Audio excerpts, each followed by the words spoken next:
Thinking about what I should do. I've been lonely. Ooh, this is dirty.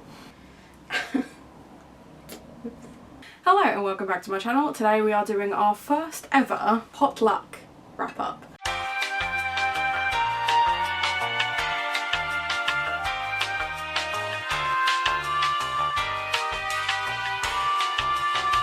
So basically, I saw Raquel from Blonde with a Book do this. I think she was wrapping up her best of the year as opposed to specifically like a wrap up.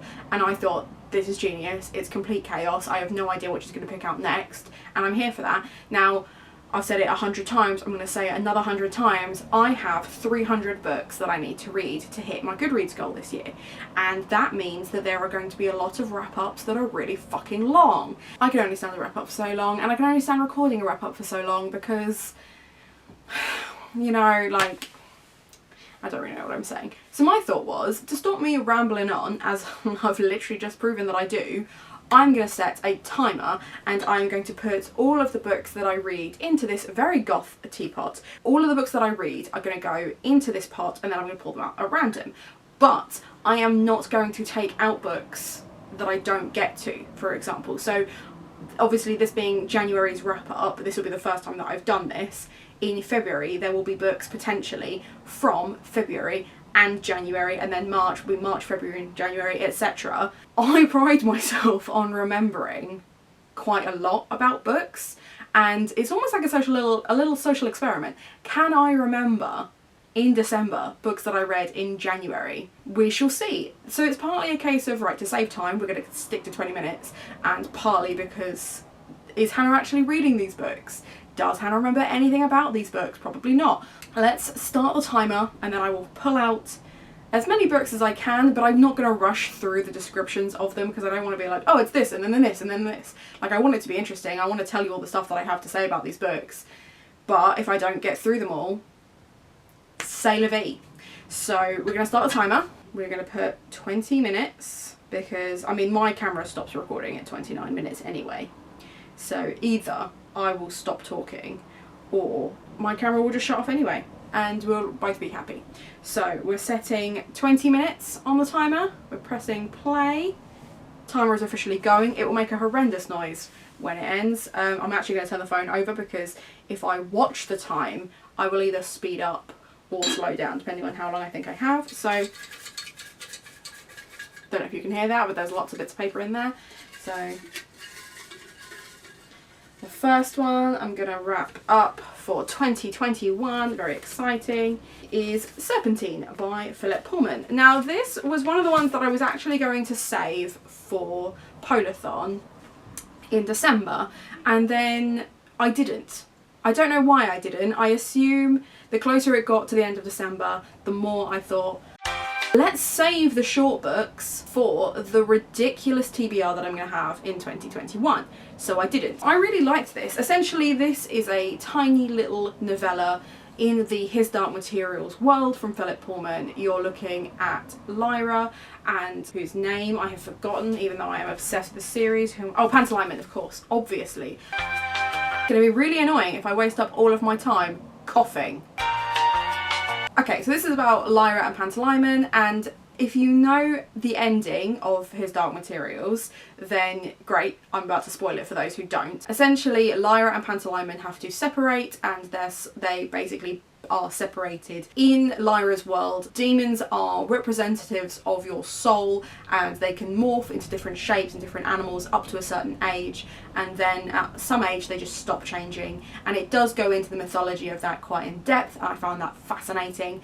But at this point, Lyra has to go somewhere that Pantalaimon cannot follow her, and at that point they are severed, and it really rocks their relationship. Now, I have read the sequel, which is The Secret Commonwealth, which is a fucking massive book, and I really enjoyed it, but it is really, really dark, and it's really, really sad looking at how their relationship has completely changed from the original series. And this is kind of like a little taster of that when they're children, and the fact that there are things they're already not talking to each other about. It's a really short read. It's not a particular, I mean, the text is very big and there are illustrations in it as well, so it is a very, very quick read, but there is still so much in this to take away. So the fact that she is looking for people that she can that feel familiar to her, but then are in the same situation as her.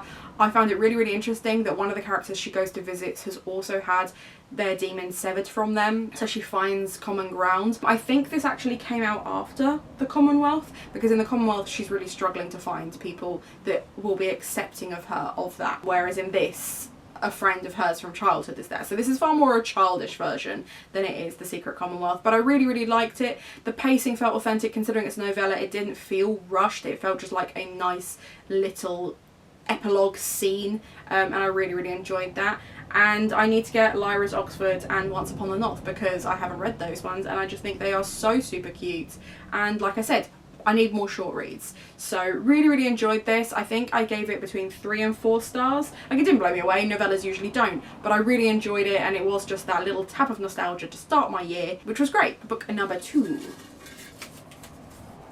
Slay by Brittany Morris. So I buddy read this with Carolyn over a weekend. I was really nervous that I wouldn't be able to, because Carolyn devoured this in a day, and it just proved that I'm either really easily distracted or I'm just a very slow reader. But, you know, whatever, we'll work on it, it's fine. So this is essentially about a young girl who has created a game specifically championing black excellence, black culture, avoiding black cliches, making sure that is it diaspora?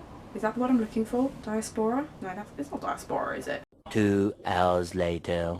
Oh, it is diaspora. Okay, that word just didn't feel right, but I've just wasted 2 minutes Googling it, so good for me. Looking at a complete diaspora of black culture through African Americans, Caribbeans, etc. That no two black people have the same experience, although they are going through the same sort of cultural phenomenons. They will experience it in different ways depending on their heritage. Now, there is going to be spoilers in this, because there are things about this that I just need to discuss, and if you haven't read it, fine, just skip to the next book, because we'll be going on for a while. So your main character is Kira. She is a high school student. Her sister Steph is a couple of years younger than her, or a year younger than her, and Steph is my favourite.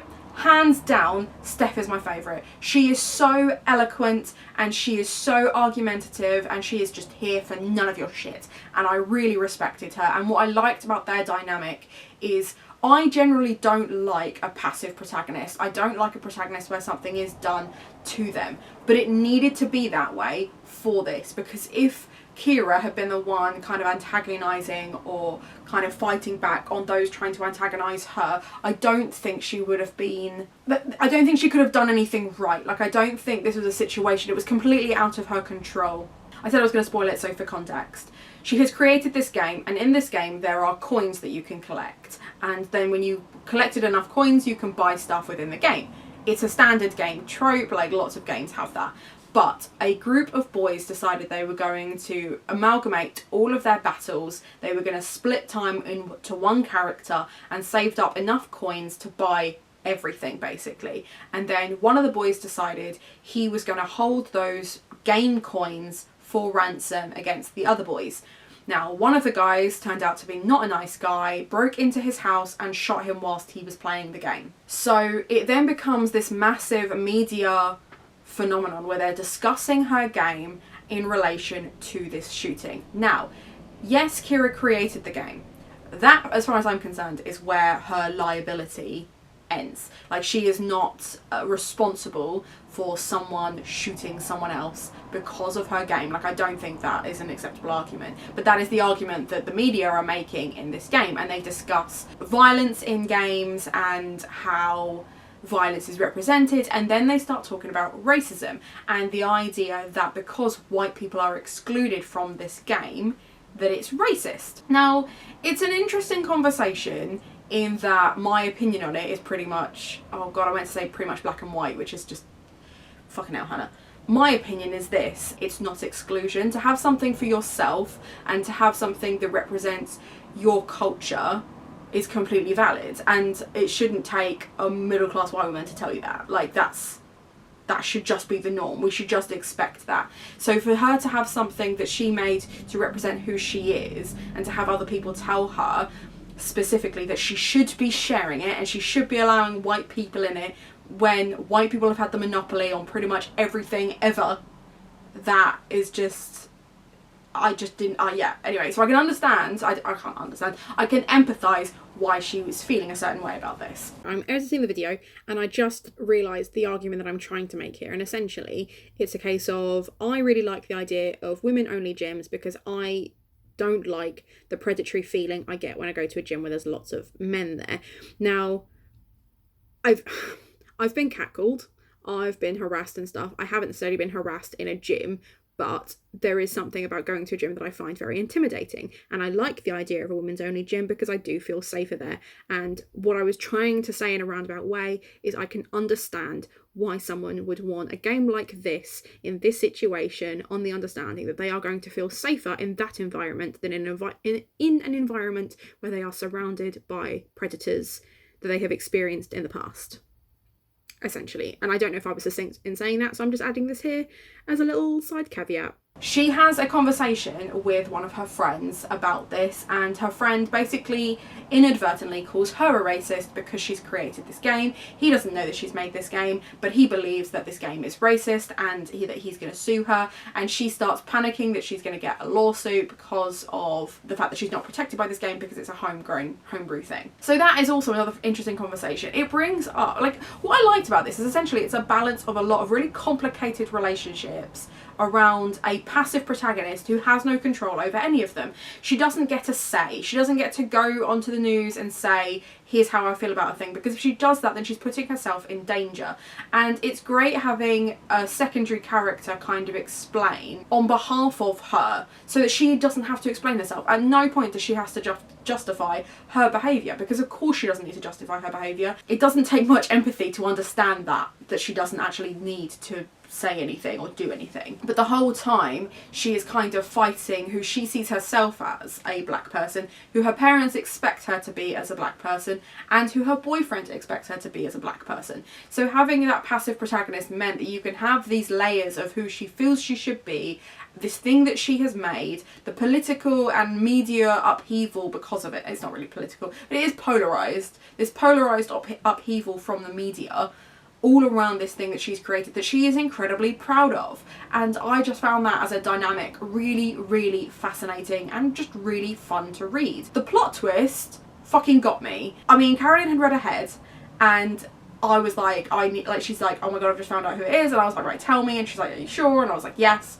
Because I don't really care about spoilers. I don't mind. If someone tells me the ending of something, I'm more likely to enjoy it. I guess it's an anxiety thing, or maybe I'm just stupid. I don't know. I like knowing an ending. When I found out who it was, fuck it, I've said I'm going to spoil it anyway. When I found out it's the boyfriend that has actually been antagonising her and bullying her throughout the thing, that made me so mad, because there are these little things, these little digs the whole way through where he is very, very determined in who he is, but very like set in who he sees himself as a black man. I found that plot twist really bizarre because he hadn't actually done anything except get mad at her for like ignoring him, which I think any boyfriend would have been upset with, because she basically just goes to everyone, she just kind of cuts herself off. She plays her game a little bit, but she very much isolates and insulates herself, and he obviously gets upset about that. And I don't really see that as a precursor to him then being abusive later, but he does become abusive later and he does threaten her with violence, and it would have made more sense to me if he had at the end realised that because it's her he had different feelings towards it. But he doesn't. He kind of like doubles down and he gets worse, and I just found that really jarring. But I like the way it ended, and again I like the fact that it talks about the relationship between black people and the police in America. That again is a really important conversation to have. So there are a lot of really important conversations in this. Yeah, it's less than 400 pages. The characters are fantastic. The pacing of it is great. Like, none of this feels like it's forced down your throat. It's almost like an open question of how are you going, and a lot of it is very, very internalized. I like character-driven books, and I think I gave this either 4 or 5 stars in the end. I think I gave it 5 stars in the end, because there was just so much to like about this, and it was so cleverly crafted and beautifully written that I am really, really excited for anything else that Brittany Morris comes up with next. Okay, I am running out of time This is embarrassing. So what time is it now? Ooh, she's got 5 minutes left and I've only talked about 2 books. All right, let's speed this up a little bit. Yes, okay, so Ruin Song by Julia Ember. We don't have to slow down or speed up now because I just need to tell you about this fucking book. This is my favourite book of 2021.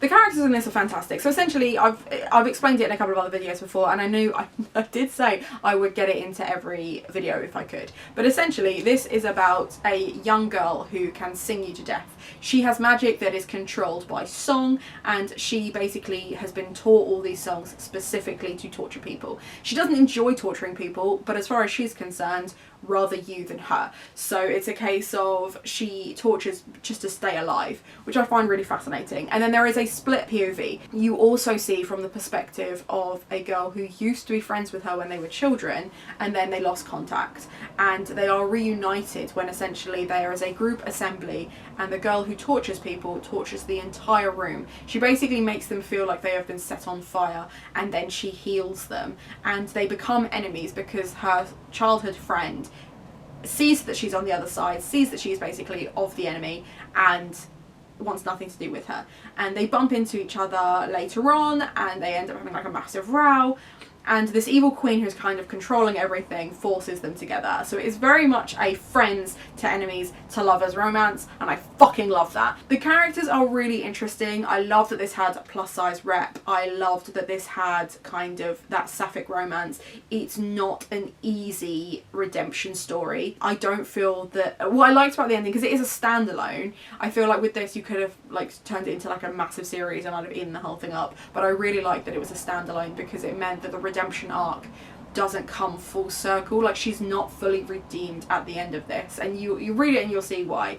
But it's just fantastic. The writing is great. It is accessible, but it still has those beautiful moments. You can very much see how internalized the struggles are for both of them, because neither of them can actually say what they want to say or do what they want to do. It is all very highly controlled. They find out that they've been betrayed left, right and centre, which I loved. So there is some kind of like political intrigue there, but it's not your standard political fantasy in that there isn't a lot of politics. Essentially the queen has control over everything. It is incredibly dark. Trigger warnings, as I said, for assault and violence, but there is also for animal death. So it's fucking brutal, but I really loved it. And I think it says a lot about me that my favourite book of the year is in January, and made me cry. It made me cry, I'll admit it, but like only like a little, yeah, a little bit made me cry. I did that thing where it like really hurts the back of your throat. But yeah, absolutely loved this. I don't even know, like it's one of those things where because I love it so much I don't really have anything else to discuss about it. It is your standard high fantasy, but everyone needs to go and fucking read this. And I think that gives me just enough time to squeeze another book in. So we'll do that. I'll stop gushing about that one and I'll pick another one. So that was 2. We'll go with this one. Oh, Blood Moon by Lucy Cthulhu. So this was the first book that I read of the year.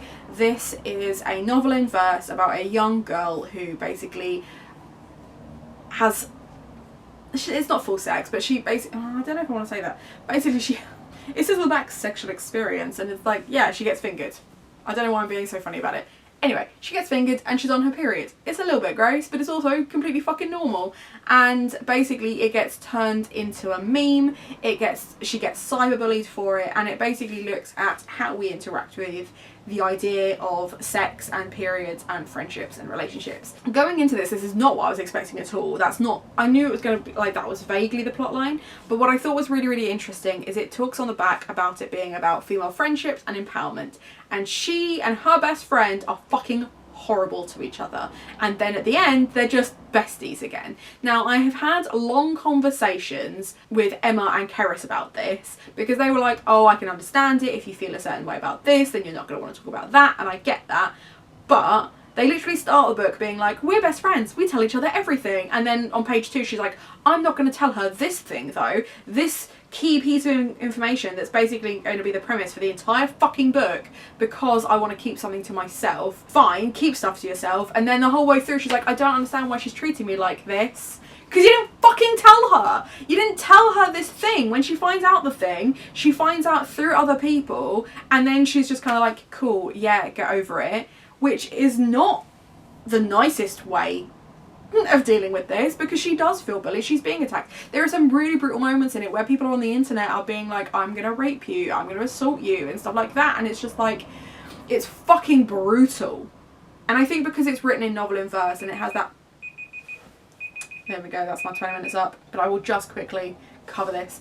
I think the fact that it's written in novel in verse makes it harder to listen to. It's really, really fascinating. I really, really liked it. Lucy Cathu's done a fantastic job, but yeah, that was a thing that existed, and it was hard to listen to be honest.